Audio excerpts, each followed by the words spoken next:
Good evening. My name is Jeff Thielman, and I am privileged to be the president and CEO of this wonderful organization, the International Institute of New England.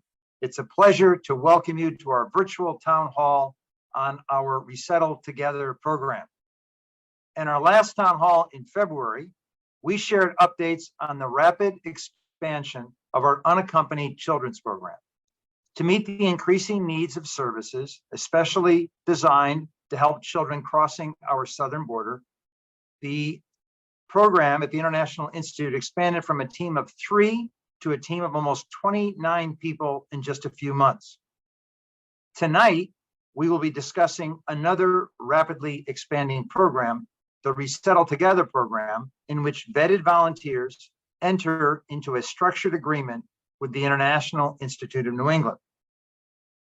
But first, as we begin every town hall, I would like to remind you of IINE's mission statement and the theory of change that guides our work. The International Institute of New England creates opportunities for refugees and immigrants to succeed through resettlement, education, career advancement, and pathways to citizenship. We have offices in Boston and Lowell, Massachusetts, and in Manchester, New Hampshire. And we have built strong partnerships in these communities with school districts, healthcare centers, and other organizations that serve the community. IINE offers a continuum of services that helps refugees and other immigrants resettle, stabilize, and integrate into their new communities. Clients enter our services at various points in the continuum that you see on the screen. Now, onto the topic of the evening, Resettle Together at IINE. Tonight, Jessica Cerrone, the Director of Community Engagement here at IINE, will take you through the structure of our Resettle Together program. You'll hear about the origins and purposes of the program, how the model works, its growth and impact, and how you can get involved. Jessica will then be joined by Tom Barrington, a volunteer involved in the Resettle Together program. Together, they will talk about what it's like to be a volunteer in the program, including the rewards and some of the challenges. We request that you put any questions that arise during the presentation into the Q&A feature. At the end of the program, Alexandra Weber, our Chief Advancement Officer and Senior Vice President, will join Jessica to answer any questions that arise. I will now turn it over to my colleague, Jessica Cerrone, who oversees the Resettle Together program.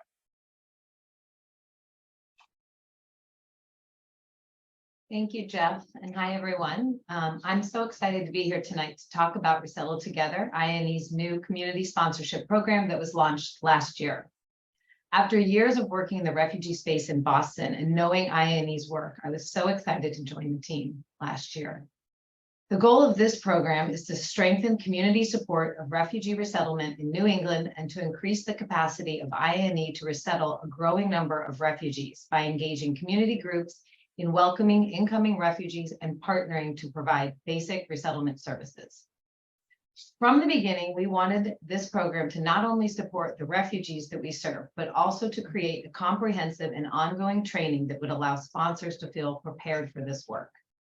In order to do this, we gathered input from our staff, clients, community partners, and most importantly, the volunteers that have supported this work and participated in the family support and welcome teams resettling Afghans starting in 2021.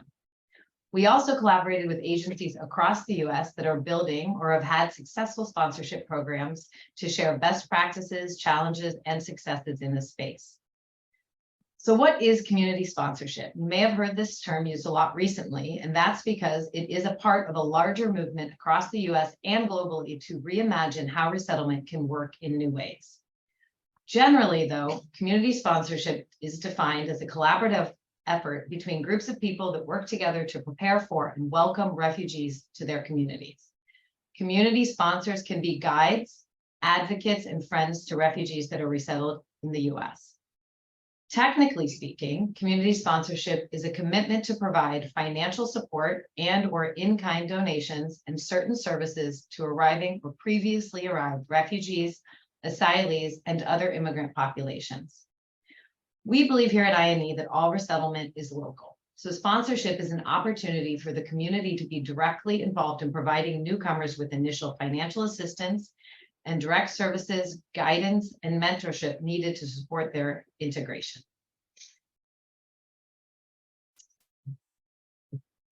Community sponsorship can take different forms. It depends on whether there's a formal partnership with a resettlement agency or a group that may form on its own and provide services. Resettle Together here at IINE is a resettlement agency-led partnership between the sponsor groups and IINE. We believe the benefit of this model is the ongoing training and support that sponsors receive from staff that are experts in this field. We are there for the duration of their service to answer questions, assist with challenges, and ultimately we're responsible for much of this service delivery. But there are benefits to everyone involved in this program. First of all, and most importantly, refugees. They receive introductions and connections to people in their community. They can feel supported not only by IINE staff that works with them, but by the community members that are sponsoring them. They can help better navigate their systems, the schools, public transportation, and social service agencies. And refugees can find friends from the teams who are offering support and encouragement.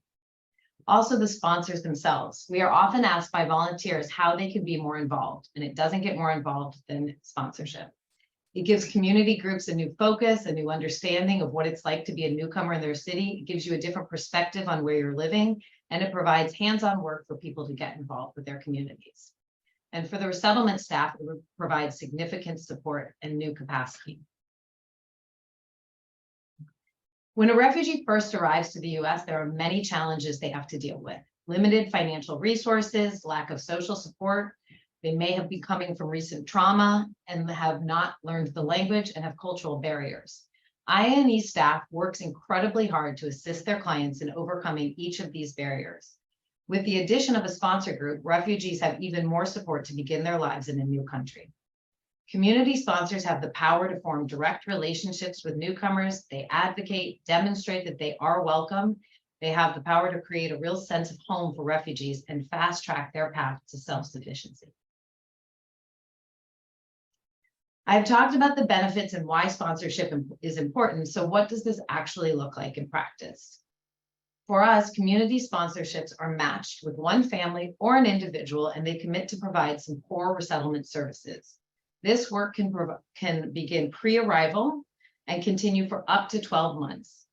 Groups sign an MOU, a memorandum of understanding, or a contract that details both their role and responsibilities as well as IINE's role and responsibilities. So everybody is on the same page about what you're responsible for. And there are different ways that you can form a team. Teams consist of 5 to 12 people per team. We have some flexibility on that, but that's what we found is the best number. The groups can be made up of friends, faith groups, come from civic organizations, educational institutions, or individuals that may not have a network that want to be involved, but that can come together as individuals or join an existing group. Together with IINE staff, we help plan the roles of each team member that they would be responsible for. We create a timeline of when they might be ready to welcome newcomers and choose which site or which geographical location would be best for them. And then we make a fundraising plan. As you can see here, we are asking each group to raise a minimum of $10,000 per family or individuals that they're matched with. Most of that money goes to rent and utilities. As we know, it's incredibly expensive to live in Boston and the surrounding areas. So this money that's raised goes directly to IINE and then is distributed to landlords or utility companies and is tax deductible to those in groups.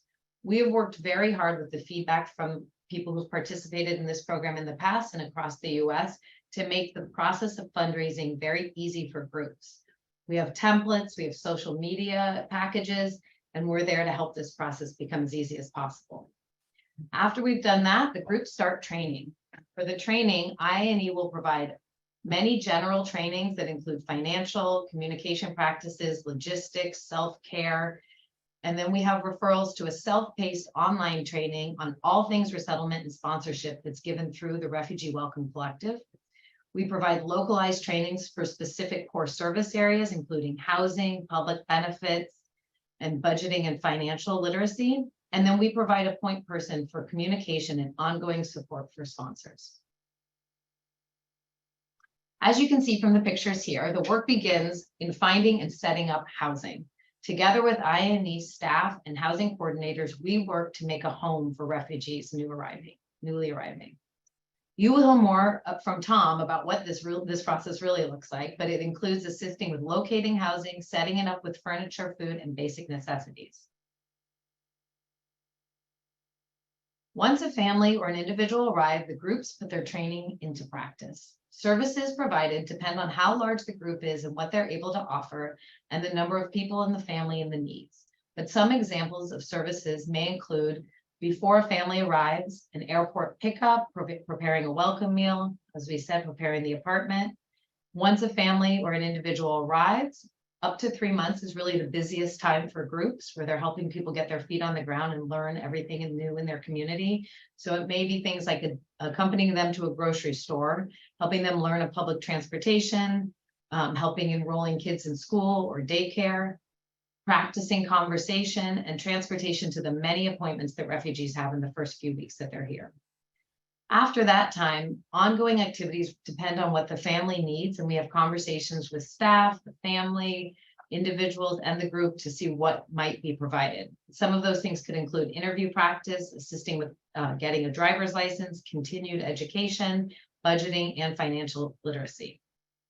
This is our first year with Resettle Together, and we're learning and we're adjusting as we go. I'm excited that not every group is one size fits all. We've been able to be flexible for the families that we're working with and the groups. And we're excited what we have done so far, and we're hoping to scale this so many more refugees can benefit from sponsorship. Now I'm going to turn it over to Tom, who can speak about his experience as a sponsor. Tom has been amazing at leading the Team Together group as they support a family of 9 in Lowell. Thank you, Jessica, and thank you, Jeff. So I'm Tom Barrington, the leader of a group we're calling Team Together. And there will be a picture up of the moment of our weekly Zoom meeting. We are friends, folks that have been involved in various forms of working with refugees and asylees. But this is the first time we've come together in this way. But let me start with saying how it is a profound honor to be accompanying those who have left their homelands, often with great trauma, to begin their lives anew in this strange and sometimes difficult country. It is also an honor to be with a team of friends who have volunteered to do this work all together.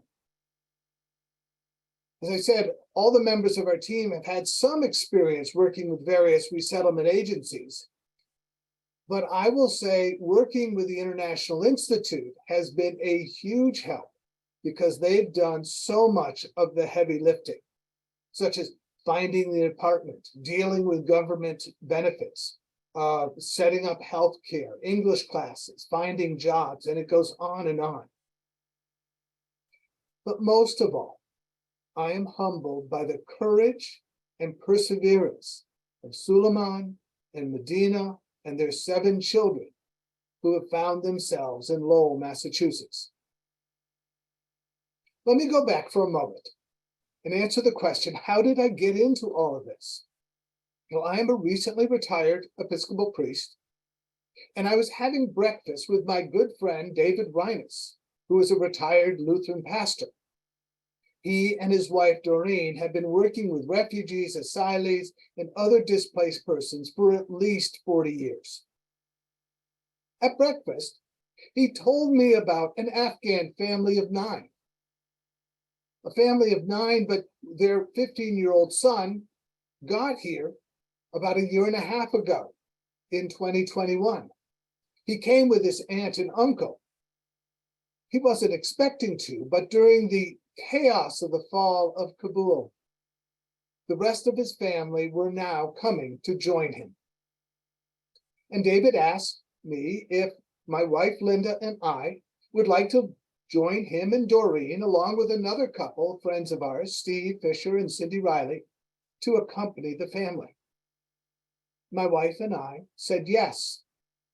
We now have about 10 team members and a half a dozen other allies that we can ask to do specific things. Oh, and then David eventually got around to saying, oh, by the way, Tom, I need you to be the head of the team. He's a very persuasive guy. At the time, we thought we would be coming together through another resettlement agency, Accentria, whose offices is in Worcester and through whom some of our group have already worked. The first thing to know, though, about this work is that if you have plans, they are most likely going to change. After the family got out of Afghanistan and were in Qatar, we found out that they would be sponsored by the International Institute. This is a decision that's made at the State Department level, I understand. And, oh, by the way, they're arriving next week. So we asked IINE if we could work with them, and IINE welcomed Team Together. Our first concern was finding housing for them. We thought we would probably have to put them up in one of our own homes until we could try to find an apartment that they could afford. IINE said they already had an apartment. And second, we had to get it furnished. IINE took care of that. We, with the help from other volunteers, set up the apartment while our team stocked it with food and other necessities. The next day, we met the family at Manchester Airport. It was a joyful and tearful reunion. I can't imagine their feelings when in 2021, when they were forced away from the airport without their son. It was right after a bombing. The son was carrying his aunt and uncle's baby when the soldiers told that family to go to the airplane. His family was told to return to the city. He followed his aunt and uncle and found himself with them in Lowell. And now they are all together. We moved them into a 3-bedroom, 1-bath, 3rd-floor apartment in the Centerville section of Lowell. It's that gray house in the middle, up on the 3rd floor. They were relieved to have a home, but it has had its challenges.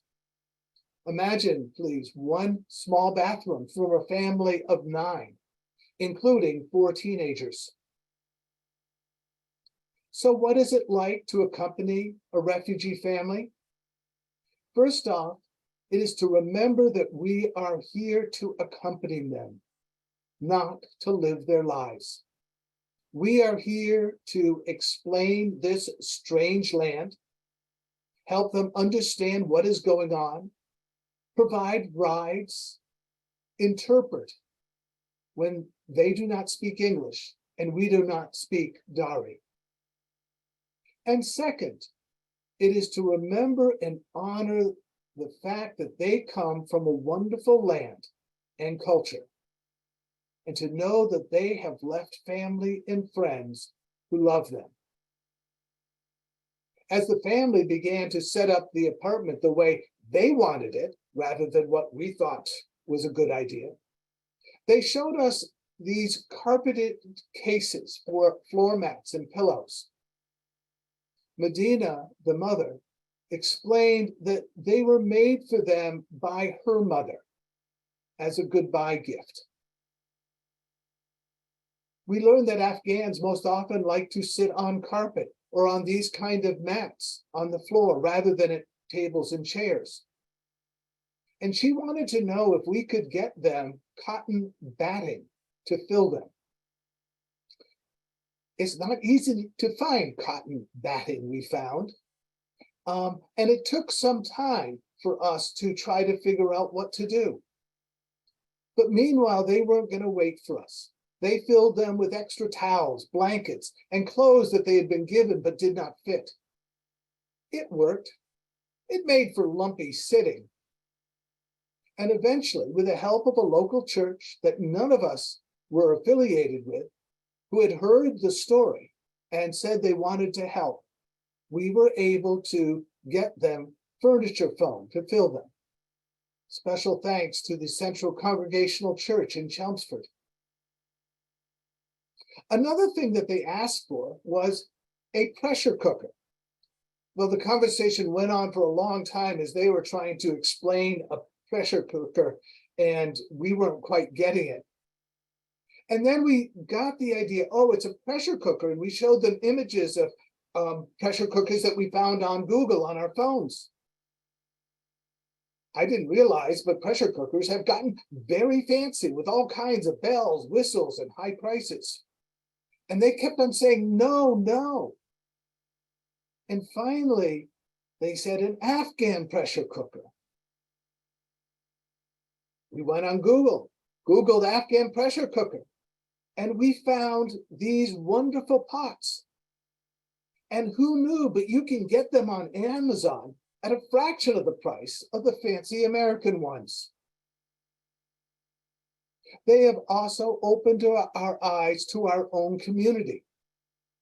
I've learned that there are a number of halal butcher shops and markets in Lowell. This is their favorite one, Halal Foods. It's tucked away on a little strip mall off a major road. And I've actually been to the University Music Store, which is right next door. But I was never aware of Halal Foods. And we've been able to introduce them to their neighbors and community. The first time we took them to a supermarket, we had the challenge of trying to explain how these stores work and how to get the best deals. In the first week here, we took them to a market basket and are working our way through it. Now, this market basket is in a working class section of Lowell. And I was struck by how many Americans in the store thanked me for helping these women who spoke no English and were wearing very lovely, distinctive Muslim dresses and had their hair modestly covered. As I said before, accompanying a refugee family is an immense privilege. We've been able to get to know courageous people who have had all kinds of hopes and dreams for their future. They also have had all kinds of traumas that have led them to have to leave their homes. And when they get here, they are often faced with disappointments and dashed assumptions. They have many opportunities, but it is along a crooked road. And we cannot travel that road for them, but we can be with them. And yes, sometimes there are frustrations. You think you are driving one person to a ride to the medical clinic, and 6 of them show up, but your car only has 4 seatbelts. And no, it's not okay for 3 adults and 2 children to be stuck in the back seat. And they will sometimes make decisions that I might not think is wise. But part of the gift we give them is to give them the freedom to make their own decisions. Now, in Lowell, I have become increasingly aware of their coming here is part of a long legacy of new immigrants coming into our land. Lowell specifically has been and continues to be a city of immigrants, and many have thrived. But I am also aware of the cost and sometimes tragic stories. Lowell is a city built on technology, and a specific technology, the power loom, that was stolen from the British. And these mills were supplied the raw material, cotton, produced by enslaved Africans. The mills that produce huge wealth for some were staffed by waves of immigrants and refugees, often working in loud, dangerous conditions, and sometimes at starvation wages. Lowell is also a city that has generated amazing technology and opportunities. And this family from Afghanistan is a part of that ongoing story. By accompanying them with the help of IINE and so many others, we pray that we can help them be successful. And their courage and hope reminds us of the greatness of our city and our nation. It also teaches us how we can be a part of that ongoing story. So thank you very much for this privilege of speaking to you and for being here. Thank you so much, Tom, for all of your work and all of the work of Team Together. It has been such a pleasure to get to know you and to work alongside you. And I just can't thank you enough. I now welcome Zan Weber to come and talk about volunteer models and how people may get involved.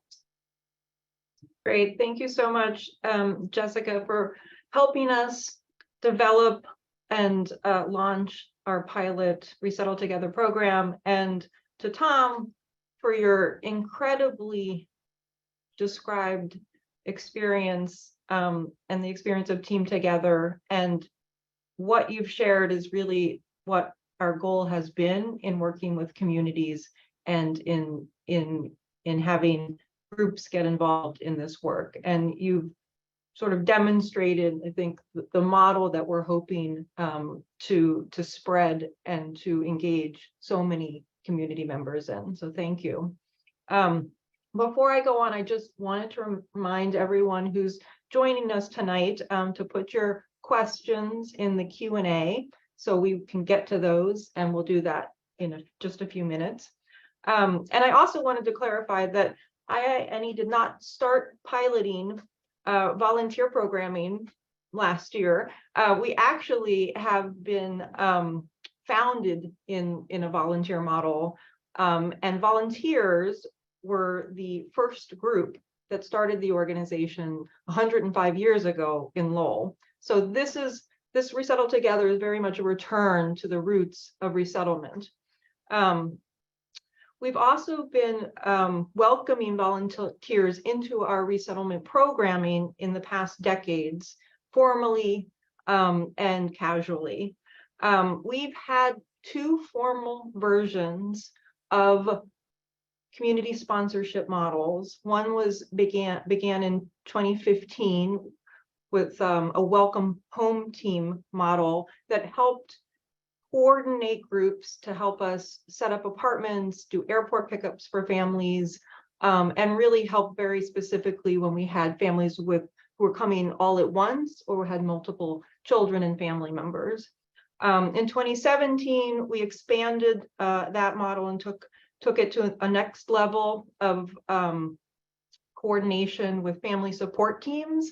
We actually had several families paired with refugee families paired with community groups in Lowell, and working alongside us to help provide basic needs, help integrate families into the community.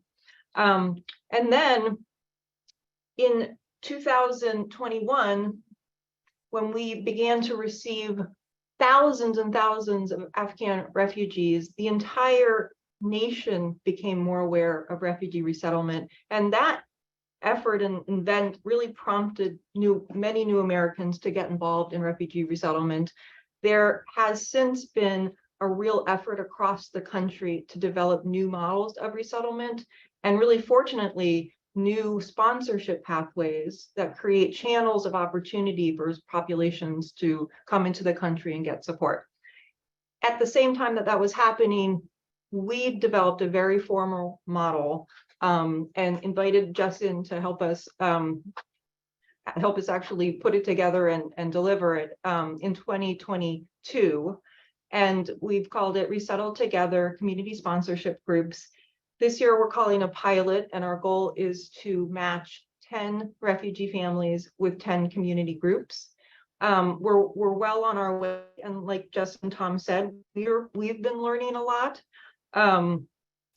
And we've just been so excited.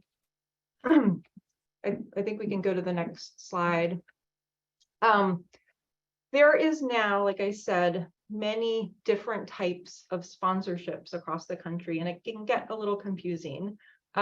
We've developed a model that can work with many different community groups and many different types of refugees and immigrants coming into our communities. So just to be more clear about the sort of details of launching a group,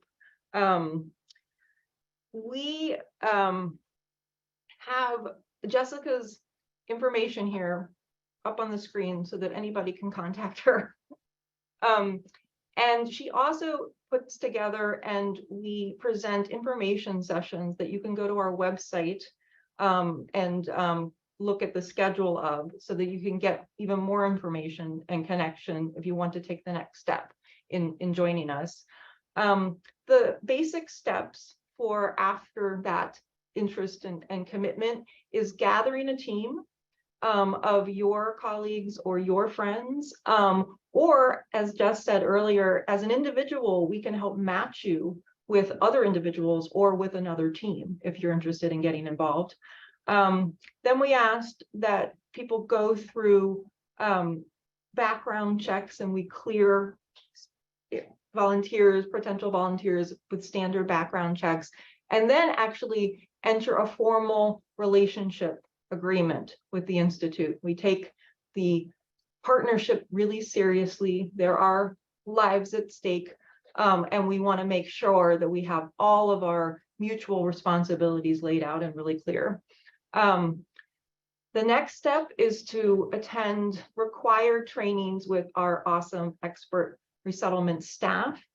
And these, like Jess said, have really been refined and are based on a lot of nationally vetted information, and then based also on our own years and years and years of experience in building our own expertise and teams to help resettle.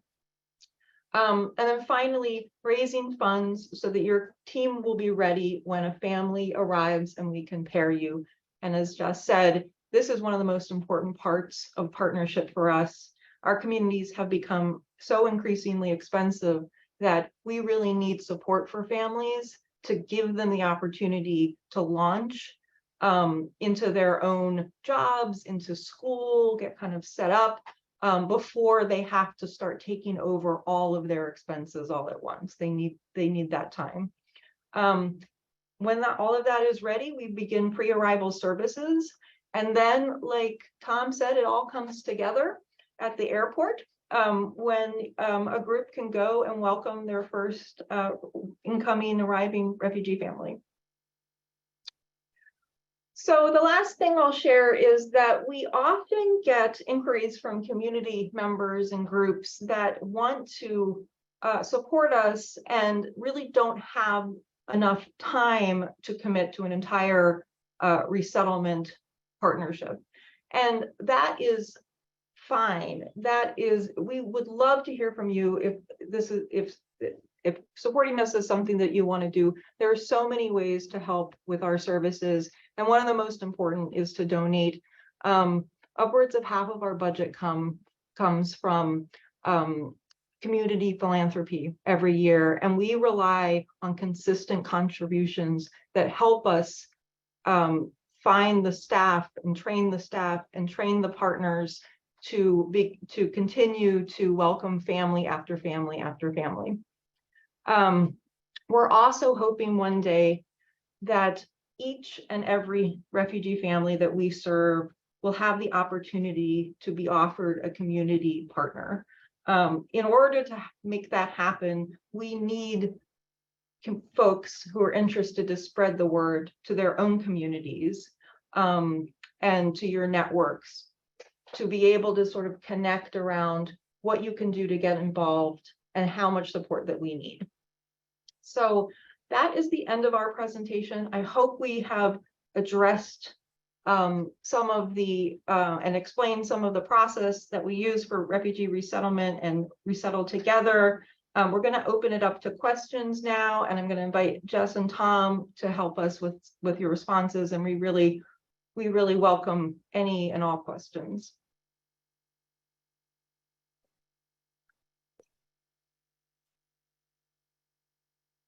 All right, so I'm gonna start with a first question. What is the benefit of your program over some of the other sponsorship options that are now nationally available? And Jess, maybe you start. Sure. I mean, I think the benefit of our model is the training and ongoing support. So we really put so much time into developing specific trainings from our staff that are experts in this. As Dan said, IINE has been doing this for 100 years. We are experts in the field, and it's not just a one-time training. So we have different trainings that people are required to participate in to be part of this. And then we can record those trainings so that they're available for everyone, and they can return to those trainings and keep looking at them. And then also we have weekly check-ins with staff, with myself or someone else, that discusses the challenges and the successes and just little questions we're kind of always there to answer. Also, from hearing the feedback from other groups that have done this in the past and across the country, having one point of contact, I think, is very important. Sometimes it's difficult to figure out who you're supposed to ask what question to, and what we've tried to do is streamline that. So we give you one, maybe two, myself and a volunteer coordinator are there to answer the question. So you're not trying to contact a lot of different people. So I think that has been particularly successful so far. For us, one of the real importance of IINE is that it was local. In the story I gave, the aunt and uncle are sponsored by agency out in Worcester. They originally were in, I think, Newton, and then eventually came up here because that's where they found an apartment. But for meetings with the agency, we had to find a driver that could drive from Lowell to Worcester. It is much easier when the family is 1 mile or a mile and a half away from the office. So that's been really helpful. Also, the formality of the relationship has meant we're really clear about what's our responsibility and what's their responsibility, as well as having someone who can actually interact with us and say, never thought about this. What do we do now? And being able to work with the staff there has been really helpful. Thank you, Tom. Those are great points. Okay, one more question. So a attendee writes, this $10,000 raise does not compute with the 1-year commitment and providing rent. If we have a family of 6 and pay up to $2,000 per month, that would be $24,000. Yes, it would be. So the intention is not to support the family, really, as Tom said so eloquently, to completely support a family for 1 year. The goal is to help them reach self-sufficiency. So IINE has career services teams that help people get their first job and then help them get ongoing jobs and kind of career ladder. And the goal would be to help people in the family or an individual be able to pay maybe part of the rent at first and then eventually pay all of the rent. And so it gives them a little bit more of a cushion to get there and to find that job and to maybe get the English skills and get on their feet instead of paying the rent, as fast as usually is required from refugee families. So yes, it is 24,000, but it's not, the intention is not to support them indefinitely or for even 1 year. The other thing that we have found is that, and this is quoting my good friend David Reines, is that if you tell the story, the money comes. And people are wanting to be generous, and we need to tell the story. So they have found again and again that works. And also, the model is that you form the team, you do the training, you raise the money, and then the family comes. That didn't work in our case. And so we're in the midst of raising the money, and it's coming along. We are not overwhelmed by it, but we're over halfway, well over halfway of the goal. But also our goal is to be raising more than the 10,000 because of the needs of a 9-person family. Yeah. Thank you both. And that's, I think that's a great question and really helpful responses. And I'll just add that when refugees come through this program, they get federal support for a certain period of time. They get state support and some benefits. We do a lot of fundraising as an organization to provide additional benefits. And so the $10,000 goes to really join and sort of connects with other funding to help support someone, hopefully across a whole year's worth of expenses. It has gotten so much more expensive in these states. So the longer a group can support rent and utilities, and the more they can support it, the more it gives a person and a family an opportunity to get their feet under them. And having said that, most do, most actually figure it out. You wouldn't believe, rent is 200% of your income to turn that around and make it, make enough income to actually afford it. So it can take a while, but with enough initial support, it really does happen. So thank you both. Okay, let's see what else. I know a Haitian doctor working in Boston who wants to bring 30 Haitians here this summer. She is even looking for a house to buy. I wonder if IINE would be a good fit for this group. Well, Dr. Claire Celine Pierre is a good friend, and we talked to her this morning, and we are in touch, and she's fantastic. So yes, we are talking with her. Yeah, and I'll just say there are so many different sponsorship channels now that are all sort of, available to people who want to get involved in refugee resettlement. And we work with people who are in those different channels, and we can often combine, the channels together or combine our own opportunities with some of those. So the most important thing for us is to get people who are really interested in supporting a family or an individual, and we will figure out how they've begun that, what they're thinking, and sort of get them connected. And one of the things that we are working on with amazing people like Dr. Pierre is how to really resolve some of our housing issues so that people do have a chance to really be in longer term affordable housing as they get started in our communities. And we know that that is a problem for so many community members all across the state. Okay. So here's another question. Has it been challenging to pivot into this model? If so, what are the challenges? I mean, maybe Zan can speak to pivoting because I joined with this model, but I can speak to the challenges of the model. I mean, the challenges are recruiting groups to do this work. As Zan mentioned, we are looking at scaling this and thinking about different ways that we can engage folks so that there's not, just one model where you can be a part of, but different ways that you could potentially support. So that's something that I think we've learned from this last few months of doing this work. It is, there's a lot of people involved in this type of work right now. And so managing, to support the groups and train the groups and also work with staff can be challenging. But I think IINE, in my opinion, has done a great job of kind of recognizing that there needs to be a person overseeing this program. I think that that's happened in other places where that wasn't the case.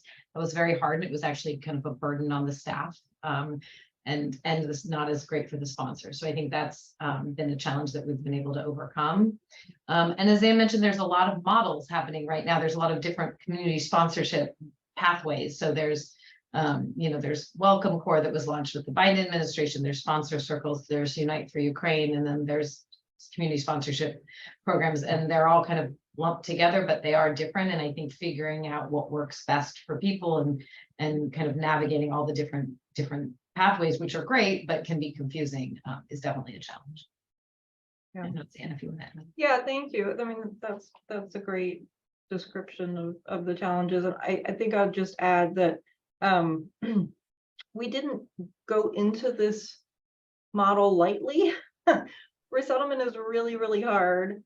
And our funding model makes it additionally hard. And we known for a long time that we really needed more support, but we really didn't have the resources to be able to develop another part of our work with community, knowing that we needed to do significant supervision and train of a program like that so that everybody had a good experience. It's hard enough for our staff who are been with us for years and are really well trained. So we didn't, we didn't take it lightly. And when we put it together, we really spent a long time in a discovery and program development phase. And then just did so much work with the national programs that I think we really put together something that is very well informed, also based on our past experience. So we're never going to have a perfect program. There's no perfection in our services either, but I think that we are off to a great start. And we're just hoping, I think, for more and more families and community groups to be able to join us and help us learn, help us keep learning. Yeah. Okay, let's see. We have a couple more minutes. Yeah. Next question. Do you see folks settled in small towns or in the bigger cities where there is public transportation, other refugees, etc.?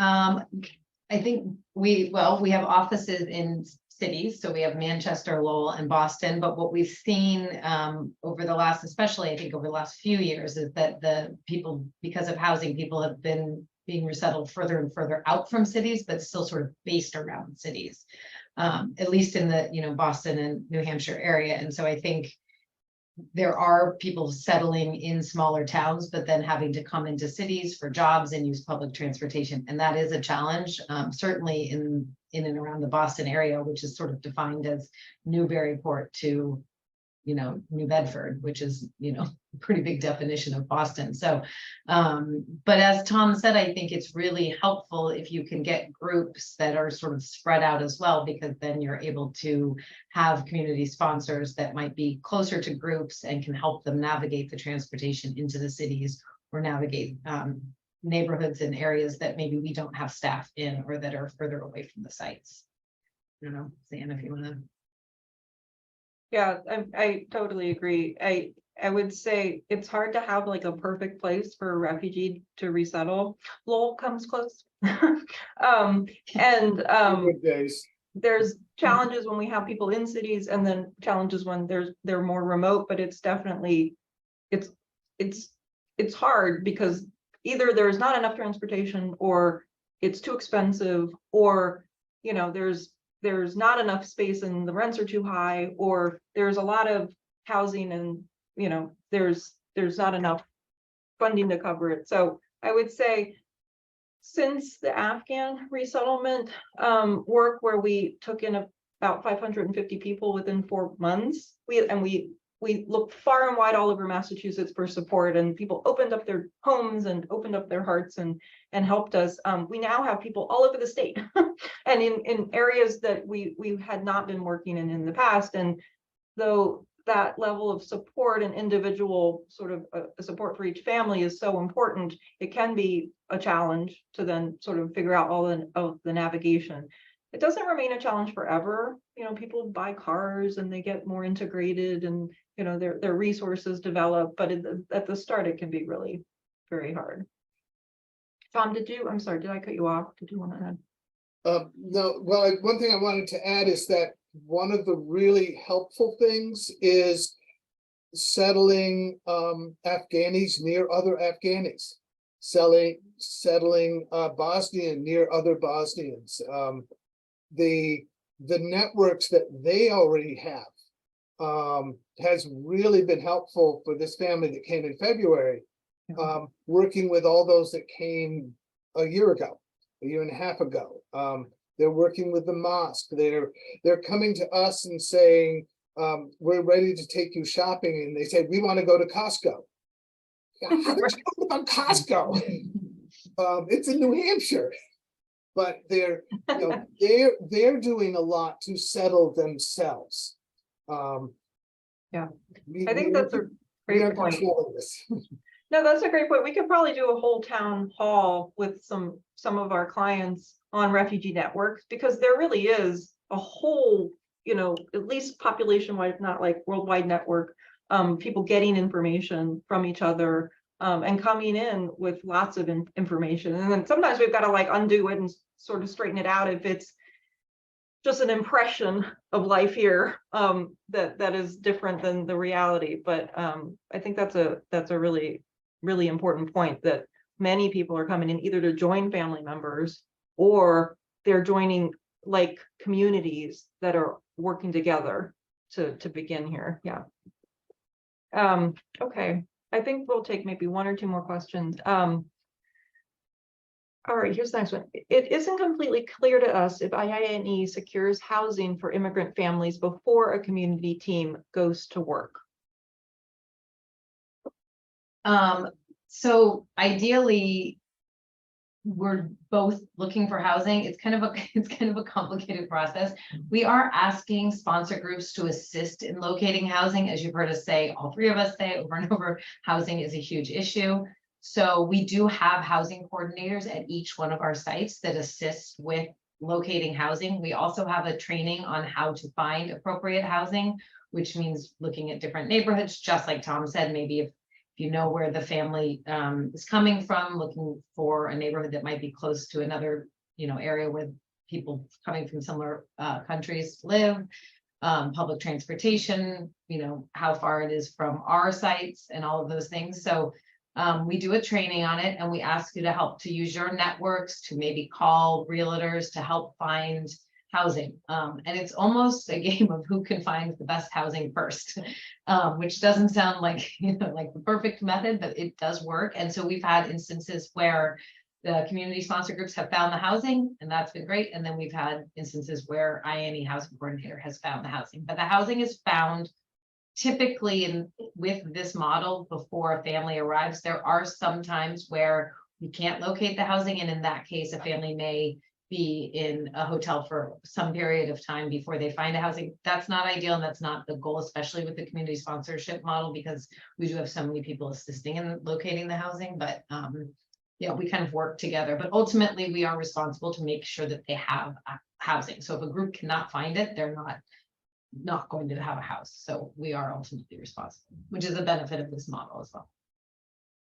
And one of the reality checks is often the housing is not in the neighborhood that you might want your children to live in or yourself to live in. That's just the reality that. Yeah, and that's part of our training sometimes as well. How do you deal with that? What does that feel like? Yeah. Yeah, I mean, I think that's a hugely important point. We're working with people who are entering poverty in our neighborhoods in our countries, but we're also working to put in all the supports to help them move forward and move beyond that. And sometimes that doesn't even happen until the second generation.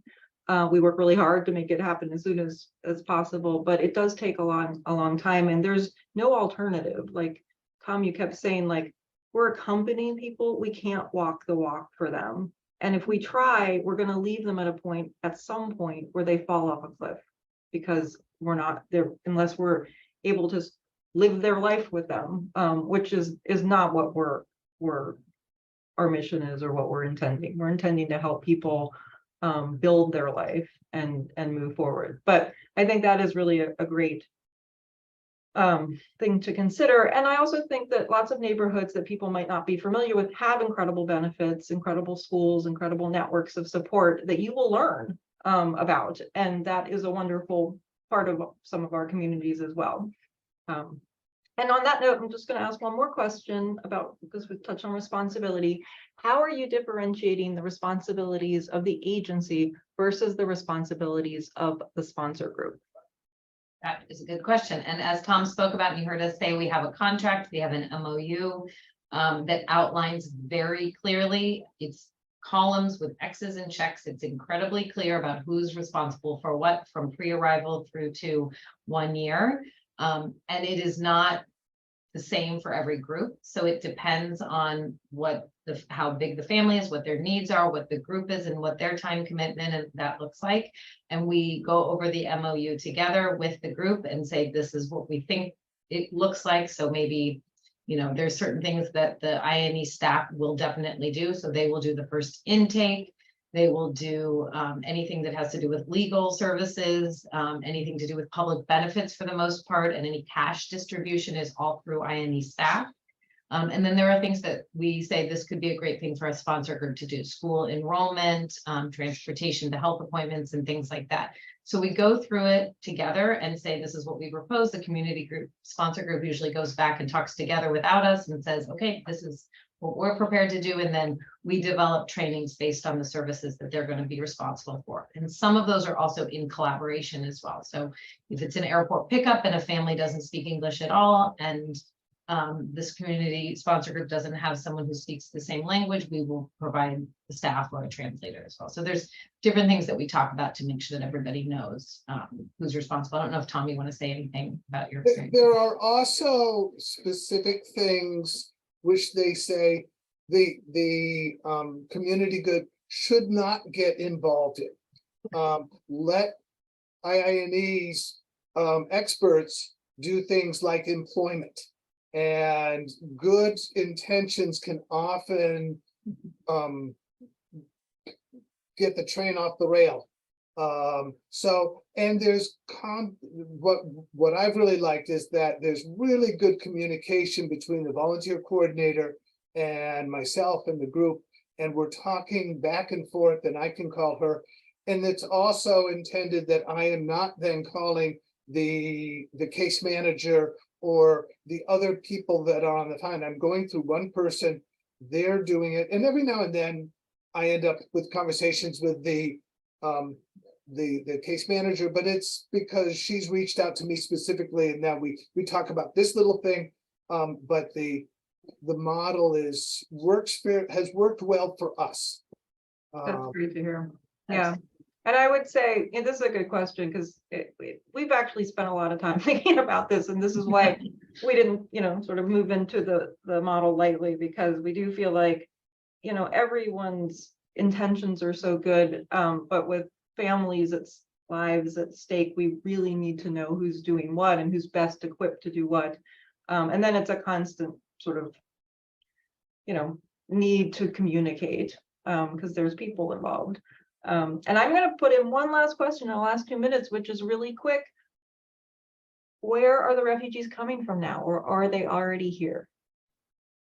Well, Zane, you can maybe look at our refugee numbers, but I think the answer is both. There are refugees that are coming every month. We get, people from lots of different countries. We're still getting people coming from Afghanistan. We have people coming from Eritrea, from Sudan, from a lot of people coming from Congo. We have family coming from Iraq, from Guatemala. So people are still coming. They're coming from all over the place. And then we have a lot of people that are here, particularly Haitians. Many Haitians that need assistance. That is definitely something that we are interested in having our sponsors be involved with. It looks a little bit different, but like I said, this is not a one-size-fits-all program, and that's something that we would work with you on and talk to you about if you were a sponsor group, about what that looks like to sponsor someone who's already here. Great. Well, thank you so much. And, on that note, we want to let everyone know Massachusetts is welcoming thousands and thousands from the Haitian community, and would love any level of support as we try to serve truly as many people as we can. And we're going to be at upwards of 2,000 very soon. Most of these folks are unstably housed, to say the least. So we would love that support. But then on that note, I really want to thank both of you for really just helping describe the entire Resettle Together pilot. Tom, for you being the other side of it and really helping us figure it out, refine it, but also like making it the actual, work that we were hoping and benefit we were hoping it would be to a family. So we're so incredibly grateful to you and to Team Together for making that experience a wonderful one for the family that you're working with. So thank you, everyone. We're at time, so we're gonna say good evening, and we hope that you join us at our next town hall, which we'll be announcing very soon. Thank you. Thank you. Thank you. Thanks, Tom. Good night. Good night.